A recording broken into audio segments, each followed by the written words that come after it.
Hello and welcome to the John Ark Show. Today we're going to review a new Jason Statham movie called Wrath of Man. Before we begin, I want to encourage you to subscribe to our channel for free. You can also like, comment, and follow us. We're going to have a lot of great celebrity interviews coming up, so make sure to click on the notification bell so you can get notified every time we post a new episode. I'd also like to tell you about a new service called HollywoodIsCalling.com. It's a great company that allows you to purchase live phone calls from your favorite celebrities, so check them out. It's something you can buy for yourself or as a gift for somebody you care about. Give it a try. HollywoodIsCalling.com. Now, let's get started. So, for the last few weeks, they have been heavily promoting a new Jason Statham movie they have coming out called Wrath of Man. Now, on the surface at least, the movie sounds like it has a lot to offer. Jason Statham, check. Heist movie, check. Guy Ritchie as a director, maybe. Half a check.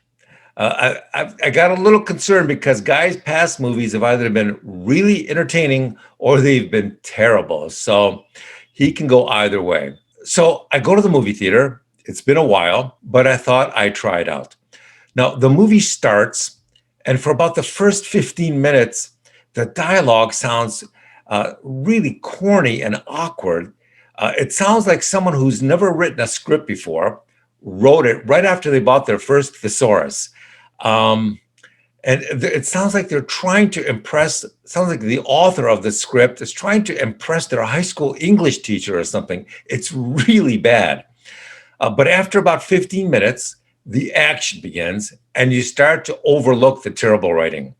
Now, as everyone probably knows, this is a heist movie and it's also a revenge movie. But I'm not going to disclose too much more than that because I don't want to spoil it for you. It's set in Los Angeles. And like all heist films, you can see that the director is heavily influenced by the movie Heat with Al Pacino and Robert De Niro. Now, let me tell you what the movie's strengths are. First of all, there's Jason Statham, who has become the Clint Eastwood of our era. He's got a lot of screen presence, and his athleticism and the action sequences are very good. Jason is a textbook example of how less acting is actually more. Because of that, even when he's in a scene and not talking, while everyone else is talking, Jason still commands everybody's attention. Now, that's not because he's the star. It's because he understands how to hold the audience's attention with silence and nuance. Nuance is really a lot more important than people realize when it comes to acting and screen presence.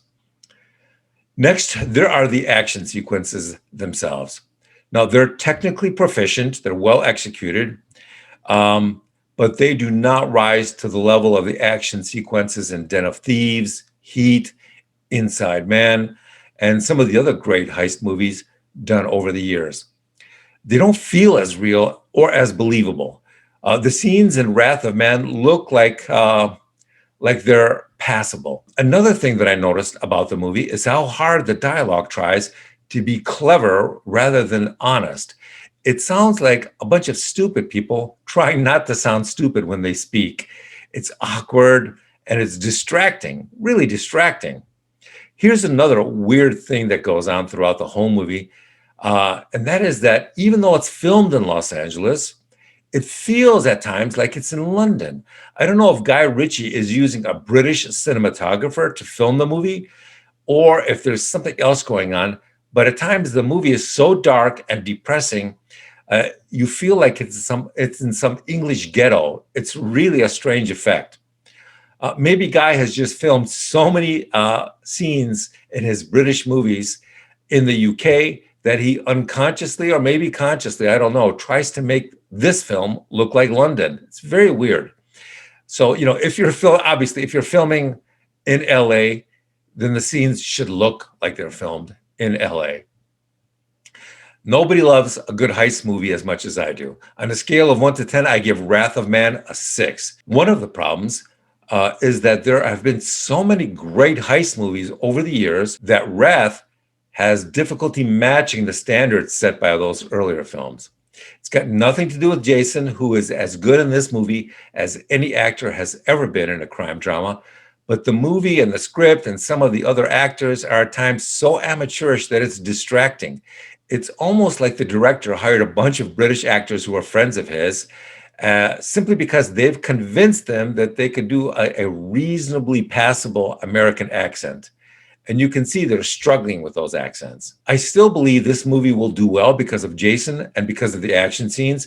But if you're going to see this movie hoping to be impressed the way you were when you first saw Heat or Den of Thieves or some of the other classic heist flicks, then you're going to be a bit disappointed. Thank you for watching. And I want to tell you that we're going to have more great celebrity interviews and more breaking news stories coming up in the future. So we want to encourage you to subscribe to our free channel and click on the notification bell so you can get notified every time we post a new story. Thank you, and we'll see you soon.